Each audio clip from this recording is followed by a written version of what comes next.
Agora passaremos ao tema livre com a vereadora Déia, escrita por 15 minutos.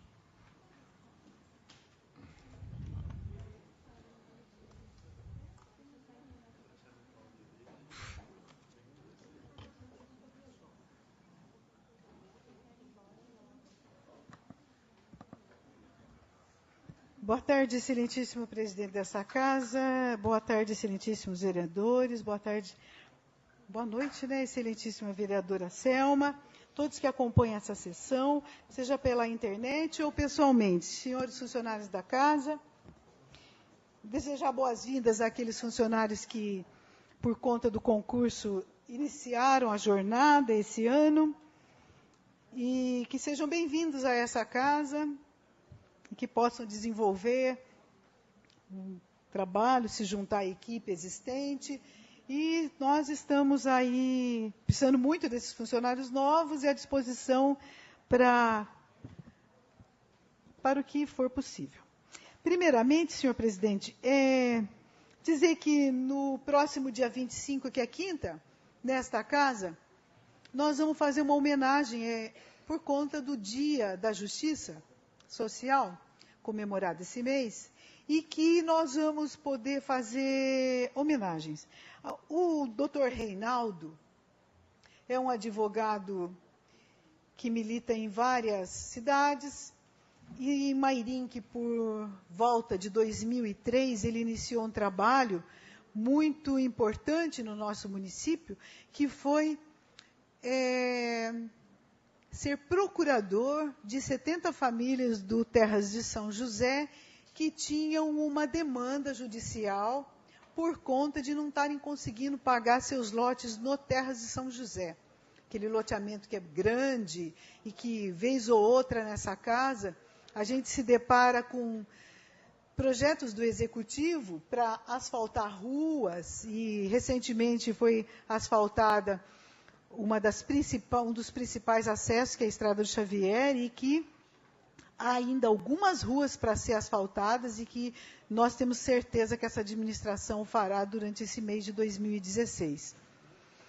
O doutor Reinaldo, então, em 2003, iniciou-se como advogado do que a gente chamou e denominou Movimento de Moradia de Mairim.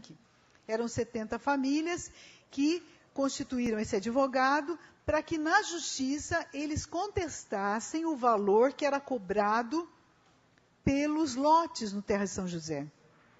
A gente tem que lembrar que, por volta de 2000, 2003,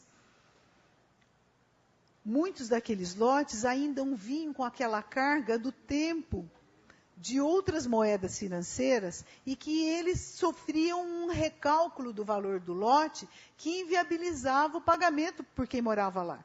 Então, eu vou dar um exemplo. Um lote que custava, na época que a pessoa comprou, 18, 20 mil reais, depois ela foi recalculado, planos daqui, planos dali, e essas pessoas tinham que fazer uma renegociação com a empresa, eram empurrados para uma renegociação. E o lote, que às vezes eles tinham pago 60%, 70% do lote, eles tinham que fazer uma reprogramação, num recálculo, prestações que iam de 100 para 400, 450 reais, e os anos passavam a ser muito mais, e a pessoa, às vezes, que estavam dentro de um cômodo, porque muita gente que comprou lá, começou aquelas casas que hoje a gente vê que são bonitas, grandes, começou com um cômodo, 2. Às vezes um cômodo e um banheiro. Nem fechamento tinha o terreno. Era só os 2 cômodos, ou um cômodo e o banheiro. E a pessoa não conseguia pagar o lote recalculado e continuar beneficiando a sua moradia. Eu e o meu companheiro, Eugênio Carlos Fattori, nos juntamos a Marlene Sanches, que era a coordenadora do Movimento de Moradia, a Dirce Batista, que era do Movimento de Moradia, e mais outros 68 proprietários, e nós enfrentamos essa questão que depois foi para a Justiça, alguns anos depois. O loteador, GP, ele foi em todos os processos chamados, e em 95% dos processos, a Justiça deu ganho de causa para os moradores. Demorou muitos anos. os julgamentos começaram a acontecer, os acordos em 2010, 2009, 10, 11, 12. Alguns acordos finalizaram-se em 2015. Hoje, todos os processos foram encerrados. A maioria das pessoas já estão encerrando o pagamento. Muitas conseguiram liquidar o valor do lote. Por isso que hoje a gente passa naquelas ruas de São José e vê casas de 120, 150 metros concluídas, pintadas e habitadas pelos seus originais compradores. Por que nós fizemos aquele enfrentamento? Porque a gente achava um absurdo o recálculo das prestações. Tanto que a Justiça foi depois e disse que os moradores estavam certos. Que o seu procurador, doutor Reinaldo, estava certo. Até que isso fosse acontecendo em 2004, 2005, as ações fossem sendo encaminhadas para a Justiça, eu mesma, que me coloquei à disposição como uma agente técnica daqueles moradores, então eu assinei as 70 vistorias que foram feitas naqueles imóveis, cheguei a presenciar o loteador com máquina retroescavadeira, pá carregadeira, derrubando e demolindo cômodos. Por que ele fazia isso? A pessoa era chamada para renegociação, a pessoa não tinha como pagar, ela tirava de dentro do imóvel que tinha de mais valor, a família, e um outro objeto. E o proprietário ia lá e conseguiu até 2003, algumas decisões que permitiu que ele fizesse a reintegração na posse. E com a reintegração na posse, a primeira coisa que ele fazia era derrubar aquele cômodo, às vezes que era um cômodo e um banheiro. Não foi um e nem dois que eu vi. Mas os moradores, principalmente aí guiados pela Marlene Sanches e pela Dirce, eles fizeram um trabalho de casa em casa, mostrando que aquilo não aparecia na televisão e nem nos jornais, mas que aquilo era injusto. Derrubar a casa que a pessoa às vezes tinha feito com 5, 6 mil reais naquela época, pagando prestação nas casas de materiais de construção da cidade, e depois aquilo transformado em entulho, não era justo. O trabalho delas foi primordial, porque elas faziam parte das 70 famílias.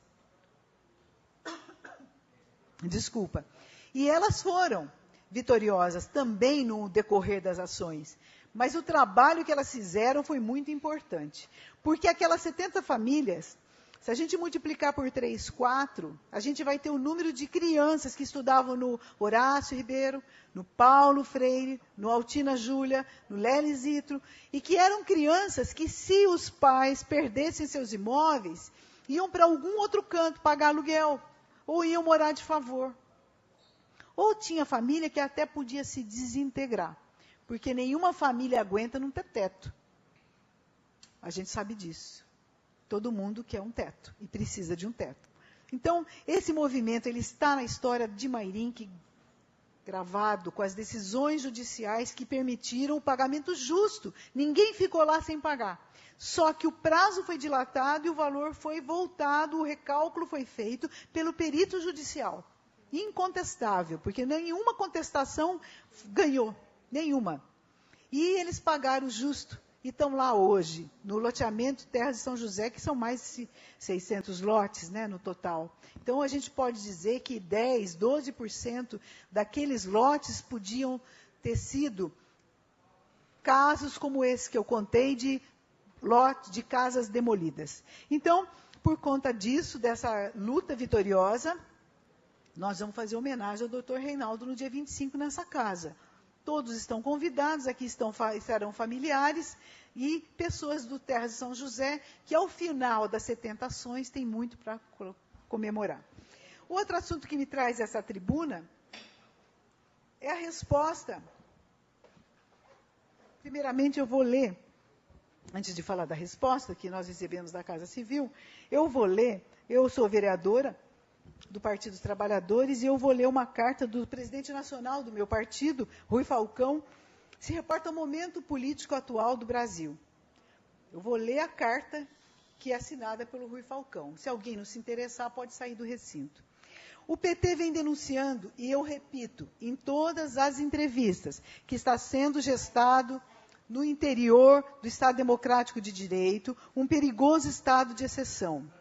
Fecundado pela reação conservadora, aí incluídos funcionários de diferentes áreas do aparelho do Estado, e festejado pela mídia monopolizadora que o fortalece, este monstrengo não investe apenas contra o PT e o presidente Lula, que são seus alvos principais nesse momento, mas ameaça a própria democracia brasileira. Como afirmamos em documento a ser divulgado proximamente, até mesmo os fundamentos celebrados na abertura da Carta Constituição 1988, pautados pelos ideais de soberania, dignidade da pessoa humana e pluralismo político, são marginalizados por interesses de grupos gananciosos. Na sanha para assumir o poder, a qualquer custo, esses grupos violam todos os preceitos constitucionais da presunção da inocência, do direito à defesa, do exercício do contraditório, do devido processo legal, da preservação da imagem, privacidade, dignidade e honra. Volto a este tema devido a um fato recente que considero gravíssimo.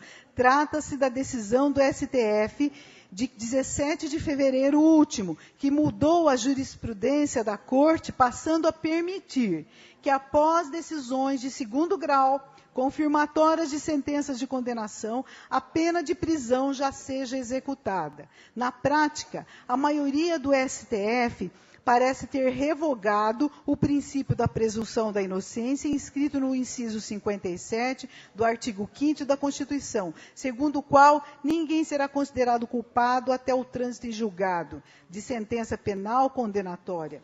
A sentença que se espera não se consolide foi saudada pelos jornalões e revistas sem credibilidade, mas foi repelida pela Ordem dos Advogados do Brasil, pela Defensoria Pública e por outras entidades democráticas. Ao contrário dos partidários da políticas de encarceramento, quem resumiu bem o sentido do retrocesso foi o presidente da Associação Brasileira dos Advogados Criminalistas, Luiz Flávio Borges Durso. Negar o princípio da presunção da inocência, disse o advogado, não é fechar uma janela da impunidade, mas é abrir a porta para o erro judiciário, é mutilar a Constituição, é patrocinar injustiças no palco desse grande desastre humanitário.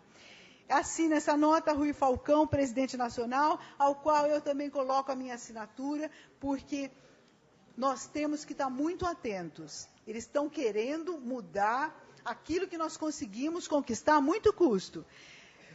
Buscar ser eleito em qualquer eleição é possível e permitido e saudável para qualquer um que seja. Qualquer um de nós, qualquer um dos que ainda não foram, quaisquer uns que queiram. Tem que ter proposta, não adianta puxar o tapete. Se alguém acha que a proposta melhor para o Brasil é ir por esse caminho, por aquele, é fazer isso, produzir aquilo, produzir isso, tem que se colocar como proposta. E a população vai julgar. Agora, mudar tudo que nós conquistamos na Constituição, isso não é salutar. Se eu não concordo com qualquer vereador aqui, eu tenho mais é que colocar a minha discordância, mas nunca fazer o jogo sujo de puxar o tapete. Nunca isso. Nós temos é que fazer o diálogo democrático, sempre, em quaisquer circunstâncias. Por último, senhor presidente, eu quero me reportar à resposta que esta vereadora recebeu, junto com a Câmara, de uma moção que nós fizemos,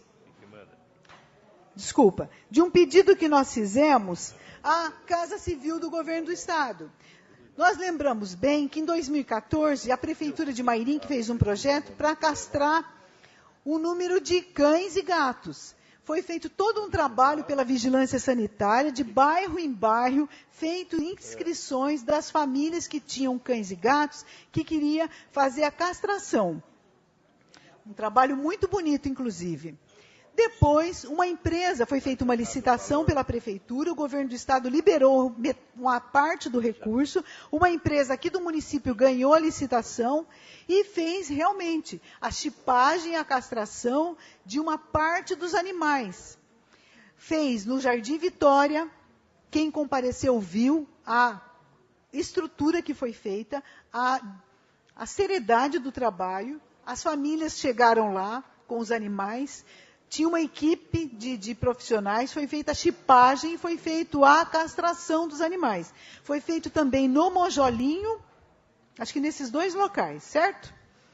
Os outros locais era no decorrer do processo. A prefeitura prestou contas, aqui a Casa Civil fala que tudo está ok, tanto em relação à empresa, quanto em relação à prefeitura, quanto em relação ao cadastro.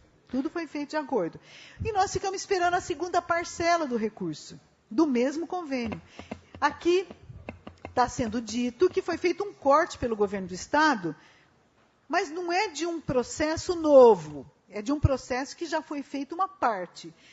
E finalizando, a nossa persistência em pedir para o governo liberar esse recurso é porque nós sabemos que os animais transmitem muitas doenças. E se a gente não fizer a castração para quem não pode pagar uma castração, a gente vai fazer com que esses animais soltos se multipliquem mais e as doenças também se multipliquem. É uma questão de saúde pública. E nós temos um processo licitatório feito com a empresa que venceu, que é aqui do município. Se o dinheiro não vier do governo do Estado, nós vamos perder, se demorar muito, tudo. Porque a empresa não vai ficar esperando também, e a própria prefeitura também tem uma equipe que está aí de prontidão para fazer esse serviço, a coordenação do serviço. Então, nós vamos repetir em forma de moção de apelo para que o governo do Estado disponibilize esses R$75 mil, não é muito, para a gente dar conta de fazer o fechamento daquele trabalho. Muito obrigada e boa tarde a todos e a todas.